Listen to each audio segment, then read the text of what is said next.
Dear Kuya Totoy of Lola Hubad. Where do I begin? Dear Kuya Totoy og Lola Hubad, maayong hapon diha ninyo, hinaot, nga inyong mahatagan og pagtagad kining akong suwat. Itago na lang ko sa pangalang Susan. Nagpuyok diri sa Dakbayan sa Davao. Single mother ko mga idol. Og na ako'y tulog ka mga anak. Og kining problema ko karon, kabahin kini sa duha ka lalaking nanguyab nako. Ma? May nangita nimo? Kinsa man na? Gawasa lang, wa man ko kaila ato eh. Posturado man kaayo ma. Mura magpadong mamisita ang porma. Ha? Okay sa may pamisitahan ato. Lain sab kong ako no, nga ikaw may gipangita. Unsa? Uy, kinsa man day na? Baka dayon, bakusan. Ikaw man day na, Fernan. Nadali dayon. Wa ba'y masukusan kung babisita ko dibo? Kinsa man intaw'y masuko. Gi-confirm lang na kusan. Kay ngano man ko no? Tugod kay gusto ko magpadayag, hindi nga akong gibati nimo. Unsa? Hidaot, gadi ka masukusan. Taod-taod ko na kinigidada. Ugpog at nag-aayusan. Ang unsay bugat? Kinig akong gibati. Nga nagpundo lang din hisa akong dughan. Seryoso ka ba, anak Fernan? Sa ato pa idarunsan, uso pa ba ang pagbinuang? Dili lang una ta magdali, anak. Nagkasabot ko san. Ug andam ko sa pagpaabot sa ibong tamis nga pagsugot nako. Ako'y nag-expect mangyud siyang sugton. Huna-hunaon ko sa Fernan. Ayaw ba kayo dugaya san ha? Ha? Kuya Totoy og Lola Hubad.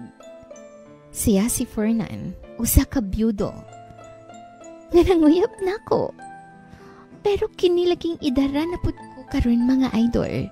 Maong galibog ko kung angay pa ba ko mag-apil-apilaan ang gugma-gugma. Hangtod nga nadungagan pagyod ang akong kalibog. Dihang May gabi isusan. Biisab Nelson, nasuroy ka man lagi. Ha?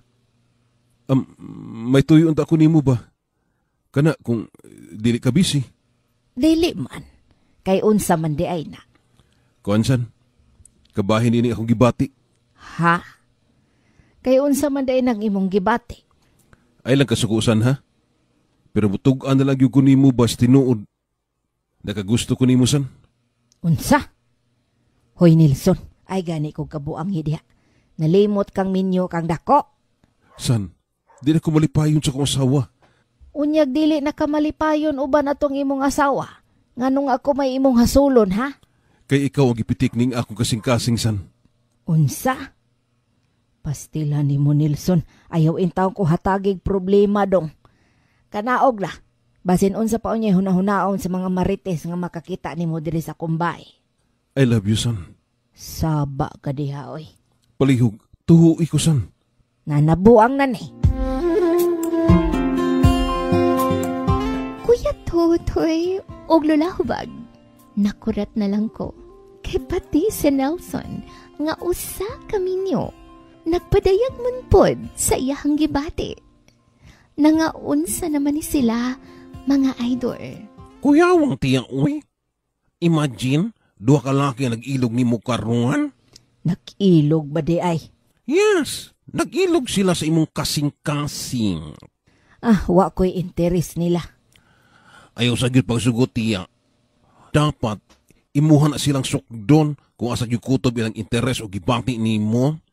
Kay kung mo surrender dayon, meaning di na seryoso ha. Naunsa ka ba ya? Mura ka mag nakigsultig batanon. Ay sus ni mo tiya. Ayaw yun pa na atong Nelson. Kay minyo man da ito ha. Basin, masulungan ka pa diri sa asawa. Likayan ko silang duha para way samok. Si Fernanda lang tiya, kay biyudo. Samok-samok ra ng uyab-uyab sa kinabuhi. Mupalami ng uyab tiya, uy. Na, ambot lang.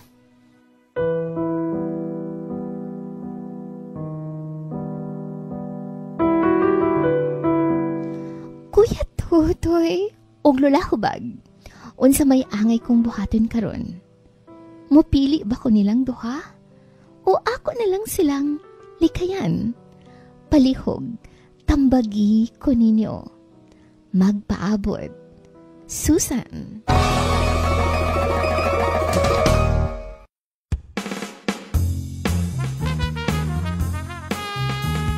Maayong hapon ni mo din ha, my loves. Abril 21. Holiday. Happy long weekend kanatong tanan. Kumusta naman ka diha binga? G-Pods binga? May 9. Bitaw my loves, gusto mo magpabugnaw ha adto mos Buda na ay newly open dito nga homestay and cafe. Nga pagkanindot na lang yun my loves. Nara sa may Baganihan Marilog ang G-Pods. G-Pods ha, daplin na sa highway. Nahala, aritang Nanay Susan. Oh, makasana all ka ni Nanay Susan kay, 60 na kapins nanay pero, duha ka buok manliligaw. Ang isa byudo o ang isa minyo. So, diha palang daan ay tagilid na tong isa, katong minyo. So, adtog yung kaanay paingon sa byudo nay. Pero, pangutan sa imong kasing-kasing kung nanginahanglan pa bagyo kag someone nga mudungag o kalipay diha sa imuhang kinabuhi or kontento na ka diha sa imuhang mga anak o sa imuhang mga apo. So, di man ta kapili atong minyo na kay magubot man gyud tong kinabuhi ato tas byudo. So, unsa may naaanak niya, pwede sa siguro nimo ila-ilahon pod kung magka-vibes ba mong duha or katong imuhang ginaingon nga likayan nimo. Nara sa imo ha, pwede na nimo sila basteron ay ko ninyong sa muka kay happy na ko sa kong kinabuhi nga way uyab. Kay na, problema ra na. Pwede pod nga inaana nay. Pero kung ako ra ay wa man gud ta kailagid ana nila personally no, unsa ilang mga kinaiya wa man pud nimo na apil sa imuhang suwat. So ikaw nagay mag-igo diha nay. Kung adto ba kang Nelson nga minyo man to, posibleng na ikagubot or adto ka sa byudo nga si Fernan. Gusto pod ba nimo ang iyang personality?